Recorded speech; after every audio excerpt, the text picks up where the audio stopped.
Hey y'all, X-Art student here. Today I'm going to show you my sketches for the past week.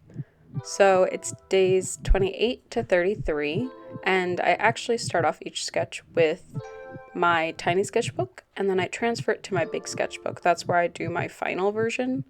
Again, these are quick sketches, so they're not perfect. I'm not trying to make a masterpiece each time. I'm just trying to get better at my craft. So like I've stated in the past, to get inspired, I'll look on Pinterest or watch a YouTube video, or maybe the music I'm listening to is what's inspiring me at the moment. Sometimes it's even just something I think of while on a walk. And if I can't find something, sometimes I'll think of a pose and I'll try to take a picture of myself doing it and then use it as my reference for these pieces.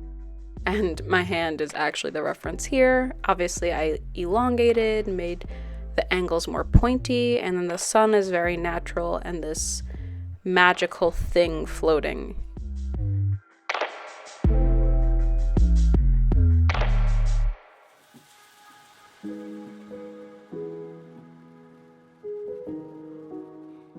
Day 29 is this demon girl. I think I had trouble coming up with an idea this day, but I do really love how the hair turned out. It's very whimsical and flowy in the air, kind of anti-gravity, and I feel like adding horns to a character just ups the coolness level.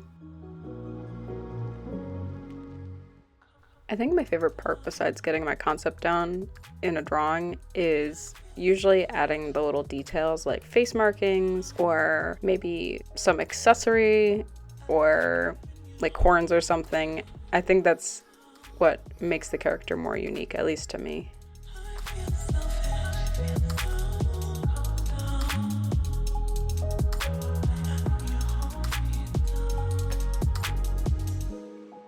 The next day I wanted to draw someone floating because I found this reference picture on Pinterest and just loved the pose.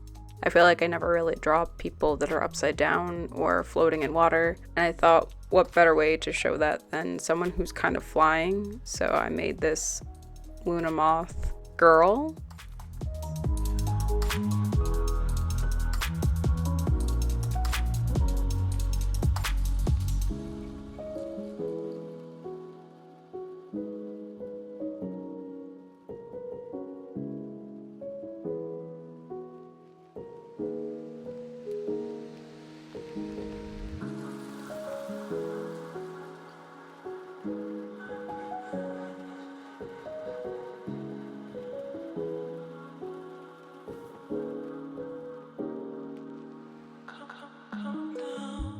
The next day I wanted to draw something that had to do with flowers. That was the only thing that was inspiring me. The day before, my sister went to a botanical garden and she sent me really cool flowers and arrangements, and I loved how this one looked. It was eerie and kind of goth-esque.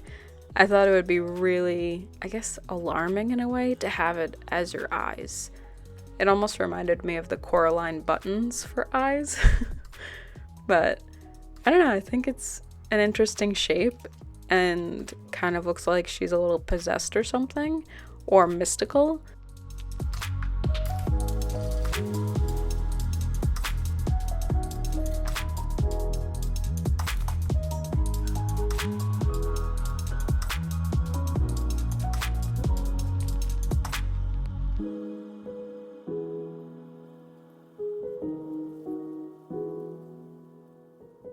The next day I didn't really have a good idea, so I just thought might as well look up more pretty flowers and see what I could draw.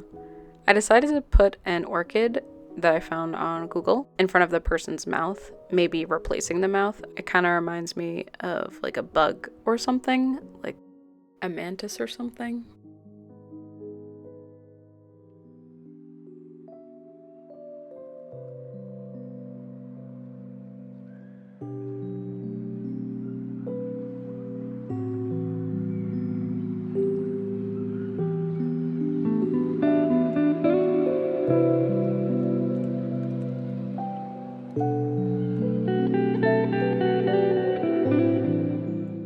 Day 33.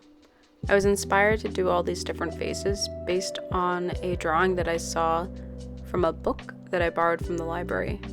The book was Frida Kahlo's diary, and it had a bunch of her sketches and her words that she wrote in Spanish, all these colorful things and feelings. You felt the passion in her diary, and she had one drawing that was kind of similar to this, where there were faces everywhere. This I wanted to do on my own with my little characters' faces and have them all intertwined by hair instead of just being in circles. I didn't really think my characters would fit in circles that much, so I liked how I did it this way.